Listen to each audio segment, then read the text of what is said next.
Hi guys, this is Ishan and welcome back to my channel Step Ahead with Ishan. So guys, आज की video होने वाली है geography की, जो कि है काफ़ी वास्ट सब्जेक्ट। और मैं ये भी जानता हूँ कि आप में से कई लोगों का ज्योग्राफी फेवरेट सब्जेक्ट नहीं होगा, क्योंकि आप इसे बोरिंग वे में पढ़ते होंगे। लेकिन मेरा यकीन मानिए, अगर आप इसे इंटरेस्टिंग वे में पढ़ेंगे तो पक्का ये आपका सबसे फेवरेट सब्जेक्ट हो जाएगा। So guys, without wasting our time, let's start with a topic which is atmosphere. And first of all, I will give you introduction about it. The layer of air that surrounds the earth is called atmosphere. This air is held by the help of our gravity. Relatively to the size of the earth, the layer of atmosphere is thin. मतलब in comparison to our size of the earth, जो हमारे atmosphere की layers हैं वो काफ़ी thin है.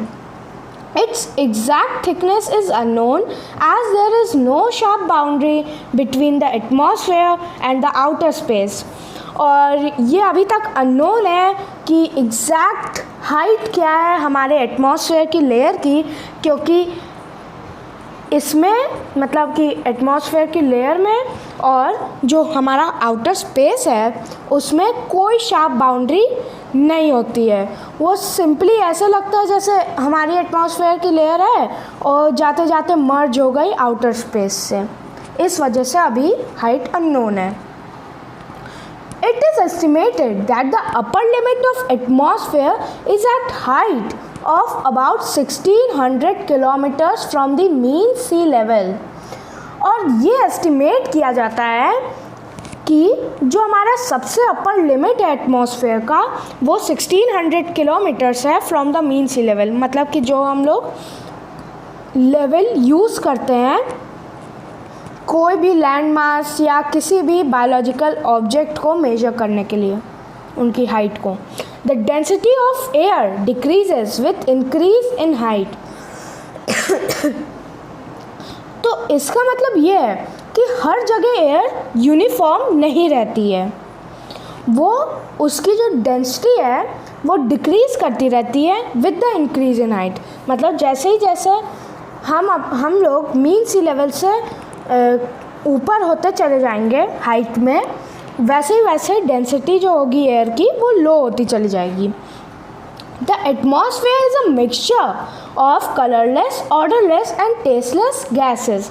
मतलब जो हमारा एटमॉस्फेयर है वो मिक्सचर है एक किसका, colourless, odourless and tasteless gases.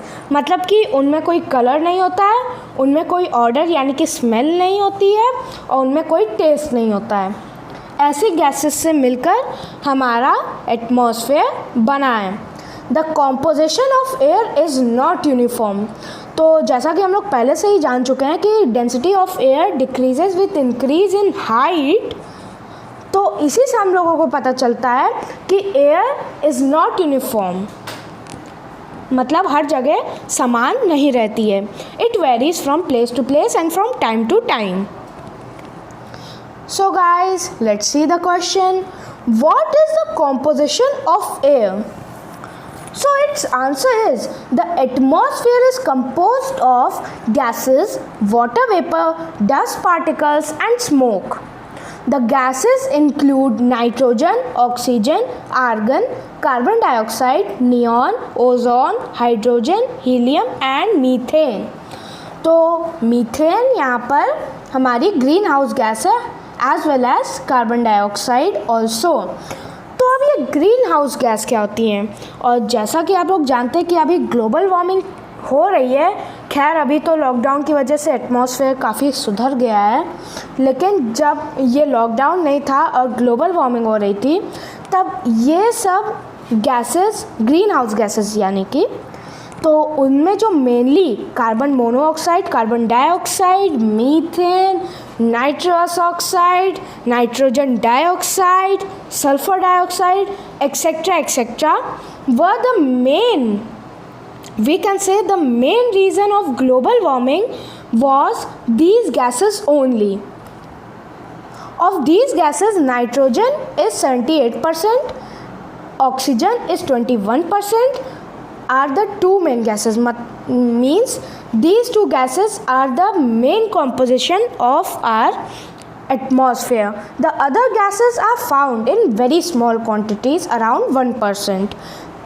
और इनमें कार्बन डाइऑक्साइड आ जाता है जो कि होता है 0.03% टू 0.04% तक.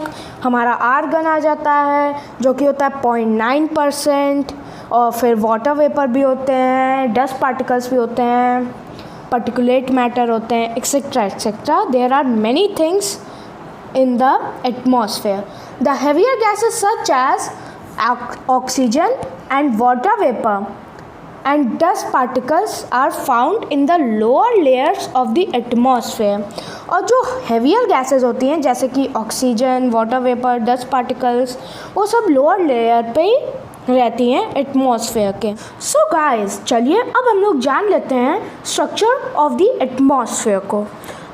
Atmosphere has a layered structure on the basis of composition, density and temperature. The atmosphere can be divided into 5 layers: troposphere, stratosphere, mesosphere, thermosphere and exosphere. So guys, चलिए अब हम लोग इन layers को डिटेल में जान लेते हैं. So पहला हमारा लेयर है troposphere. The troposphere is the lowest layer and closest to the earth's surface. It extends from the mean sea level up to height of about 8 kilometers over the poles and about 18 kilometers over the equator. मतलब equator के above 18 kilometres तक रहता है और 8 kilometres पोल के above रहता है. The temperature in this layer decreases with the increase in height above the mean sea level, roughly at the rate of 1 degree Celsius for every 165 meter of ascent. मतलब जैसे ही हम लोग हायर एल्टीट्यूड पे चलते जाएंगे वैसे इसका टेम्परेचर डिक्रीज़ होता चला जाएगा. लेकिन रफली जो है 165 मीटर जैसे ही हम लोग ऊपर जाएंगे तो 1 डिग्री डिक्रीज़ हो जाएगा. फिर 165 गए, फिर 1 डिग्री डिक्रीज़ हो गया. ऐसे होता है इसमें डिक्रीशन, मतलब कि descending. Water vapour and dust particles are found only in this layer. Thus troposphere is the home of clouds, lightnings and other weather phenomena. इसीलिए गाइस, क्योंकि इसमें वाटर वेपर प्रेजेंट रहते हैं, डस्ट पार्टिकल्स प्रेजेंट रहते हैं, इसीलिए इस layer में ही फॉर्मेशन ऑफ क्लाउड्स होता है, लाइटनिंग होती है और अदर वेदर फिनोमिना भी इसी में होता है. सो गाइस, चलिए अब हम लोग स्ट्रेटोस्फेयर को डिटेल में जान लेते हैं. The stratosphere lies above the troposphere. It extends up to height of about 50 kilometers from the mean sea level. मतलब जैसे हमारा ट्रोपोस्फेयर था वो पोल्स के अबव 8 किलोमीटर्स था और इक्वेटर के अबव 18 किलोमीटर्स था, वैसे ही हमारा स्ट्रेटोस्फेयर है वो मीन सी लेवल से 50 किलोमीटर्स हाई है और ट्रोपोस्फेयर के जस्ट ऊपर. This layer is almost free from all types of weather phenomena and the movement of air is generally horizontal. Thus the jet planes fly in this layer. इसी वजह से jet planes इस layer में मतलब fly करते हैं क्योंकि ये ऑलमोस्ट सारे वेदर फिनोमिना से फ्री है और इसका मूवमेंट भी जनरली हॉरिजॉन्टल रहता है. इससे जेट प्लेन को फ्लाई करने में कोई बहुत ज़्यादा दिक्कत नहीं आएगी, इस वजह से जेट प्लेन इसी में फ्लाई करते हैं. इन this layer the temperature increases with the increase in altitude. तो यहाँ पर जस्ट उल्टा है ट्रोपोस्फेयर का. ट्रोपोस्फेयर में हमारा डिक्रीज़ हो रहा था with the increase in altitude, लेकिन इसमें with the increase in altitude the temperature also increases, मतलब टेम्परेचर भी इंक्रीज़ होता रहता है इन एल्टीट्यूड के इंक्रीज़ होने के साथ साथ। The lower part of the stratosphere has concentration of ozone which protects us from the harmful ultraviolet rays of the sun. So guys, यहाँ पर आता है सबसे ज़्यादा इम्पॉर्टेंट पार्ट ऑफ स्ट्रेटोस्फेयर। इसमें ओजोन की कंसंट्रेशन काफ़ी रहती है, जिसकी वजह से हमारा अर्थ आज सारे डिजीज़ेस और कॉन्सिक्वेंसेस से बचा हुआ है, जैसे कि क्रॉप्स बर्न हो जाना, स्किन कैंसर एक्सेट्रा एक्सेट्रा। और ये हमारी ओजोन लेयर ही है जो हमें उन हार्मफुल अल्ट्रावायलेट रेज से बचाती है, जो कि हमारे अर्थ को काफ़ी ज़्यादा नुकसान पहुंचा सकते हैं। इसीलिए कहते हैं लोग कि एसी कम चलाया करो, क्योंकि उसमें से CFCs यानी कि क्लोरोफ्लोरोकार्बन्स रिलीज़ होती हैं, जो कि मेन कॉज है ओजोन के डिप्लीशन का। लेकिन अभी तो बहुत बढ़िया न्यूज़ आई है कि ओजोन अब रिकवर कर रहा है फ्रॉम डिप्लीशन से। चलिए गाइस, अब हम लोग नेक्स्ट लेयर की तरफ बढ़ते हैं, mesosphere. The mesosphere lies above the stratosphere. It extends from 50 kilometers to 80 kilometers above the mean sea level.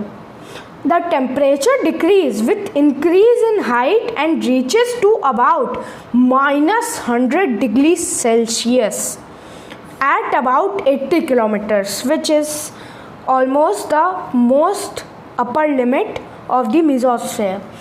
This is the coldest layer, और इसी वजह से ये कोल्डेस्ट लेयर भी है।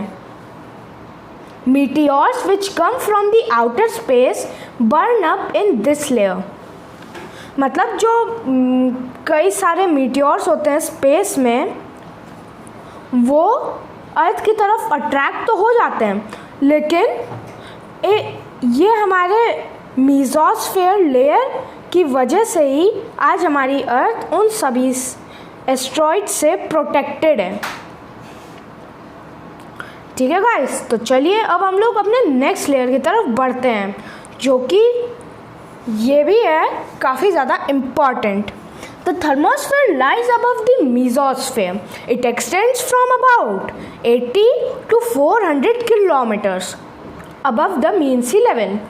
In this layer, the temperature increases with increase in height and reaches up to positive 1500 degrees Celsius.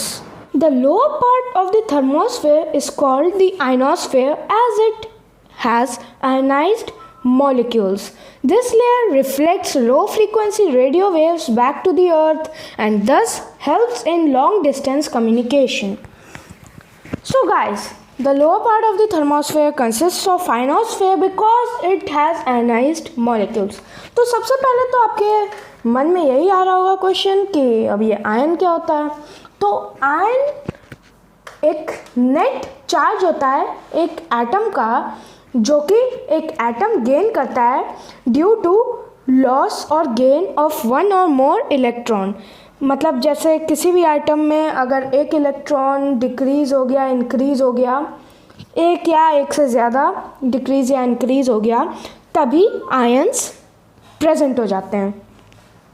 This layer reflects the low frequency radio waves back to the earth and thus helps in long distance communication. तो अब आपके मन में ये भी question आ रहा होगा कि अब उतने ज़्यादा हाइट पे आयंस कैसे प्रेजेंट रहते हैं। तो इसका आंसर ये है कि जो अल्ट्रावायलेट रेज होती हैं वो एक प्रोसेस होता है जिसे हम लोग कहते हैं फोटो आयनाइजेशन, वो उनकी हेल्प से हो जाता है हमारे थर्मोस्फेयर में। तो जितने जो मॉलिक्यूल्स होते हैं उसे वो लोग ब्रेक कर देते हैं, जिसकी वजह से हमारे आयंस प्रेजेंट हो जाते हैं उस लेयर में। This layer reflects reflects low frequency radio waves back to the earth and thus helps in long distance communication. तो अब ये जो लेयर है वो लो फ्रीक्वेंसी रेडियो वेव्स रिफ्लेक्ट करती हैं बैक टू द अर्थ. इस वजह से ये लेयर डिस्टेंट कम्युनिकेशन में भी हेल्प कर देती है. तो लो फ्रीक्वेंसी रेडियो वेव्स कम एनर्जी के साथ ज़्यादा दूरी तक ट्रैवल कर सकता है. इस वजह से लो फ्रीक्वेंसी रेडियो वेव्स जब बैक टू द अर्थ जाती हैं तो वो डिस्टेंट कम्युनिकेशन में मदद कर सकती हैं. So guys, this was our thermosphere and now let's see our next and the last layer, which is exosphere. So the exosphere is the uppermost layer. ये तो हम लोग जानते ही हैं. It gradually merges into the outer space और इसी reason की वजह से हमको अभी तक कोई भी डेफिनेट हाइट हमारे एटमॉस्फेयर की नहीं पता चल पाई है. Very light gases like hydrogen and helium are found here. In this layer, the temperature increases with height and may reach to about 4500 degrees Celsius. So guys, अब हमारे एटमॉस्फेयर की सारी लेयर ख़त्म हो चुकी हैं. अब चलिए इम्पोर्टेंस जान लेते हैं हमारे एटमॉस्फेयर यानी कि एयर की. So, the atmosphere is most important in the following ways. The lower layer of the atmosphere has oxygen which is essential for breathing. अब ट्रोपोस्फेयर में ही हम लोग रहते हैं और उसमें ऑक्सीजन प्रेजेंट रहता है जो कि हम लोगों के लिए काफ़ी ज़्यादा इम्पॉर्टेंट है. सबसे पहला तो इम्पॉर्टेंसी यहीं से पता चल जाती है एटमॉस्फेयर की. दूसरी, it protects us from very harmful rays called the ultraviolet rays of the sun. तो हम लोग जान ही चुके हैं कि ओजोन लेयर जो है वो अब्जॉर्व कर लेती है अल्ट्रावायलेट रेस को और इसकी वजह से हम अभी तक कई सारे कॉन्सिक्वेंसेस और डिज़ास्टर से बचे हुए हैं, जैसे कि skin cancer, burning of crops, etcetera etcetera. It softens the sun's glare during the day. अब हम लोग जानते ही हैं कि सन की जो लाइट होती है वो काफ़ी ज़्यादा चुभने वाली होती है और इसी को हमारा एटमॉस्फेयर सॉफ्ट कर देता है थोड़ा सा. It keeps the earth surface warm even in night. तो जैसा कि हम लोग जानते हैं कि हम लोग एग्जाम्पल ले सकते हैं मून का. तो वहाँ पर जहाँ पर डार्क रहता है वो काफ़ी ज़्यादा कोल्ड हो जाता है और जहाँ पर सन रहता है वो काफ़ी ज़्यादा हॉट हो जाता है. तो वहाँ पर एटमॉस्फेयर उतना ज़्यादा सफिशिएंट नहीं है उसके साइज़ के हिसाब से, लेकिन अर्थ के पास एटमॉस्फेयर है जो कि हम लोगों को काफ़ी ज़्यादा वार्म टेम्परेचर प्रोवाइड करता है during night also. It helps in the change of weather. जो वेदर होता है वो शॉर्ट पीरियड का क्लाइमेट कह सकते हैं, शॉर्ट पीरियड वाला क्लाइमेट. तो क्लाइमेट वो होता है जो लॉन्ग टर्म तक चलता है और जो हमारा वेदर होता है वो शॉर्ट टर्म तक होता है. जैसे अभी तक सनी था, फिर अचानक से इवनिंग को रेनी हो गया. और ये थी सेकेंड लास्ट इम्पॉर्टेंस. और लास्ट इम्पॉर्टेंस ये है, it shield us from the meteors. जो काफ़ी बड़े बड़े पत्थर स्पेस में पाए जाते हैं उससे हम लोगों को मेसोस्फेयर बचाता है.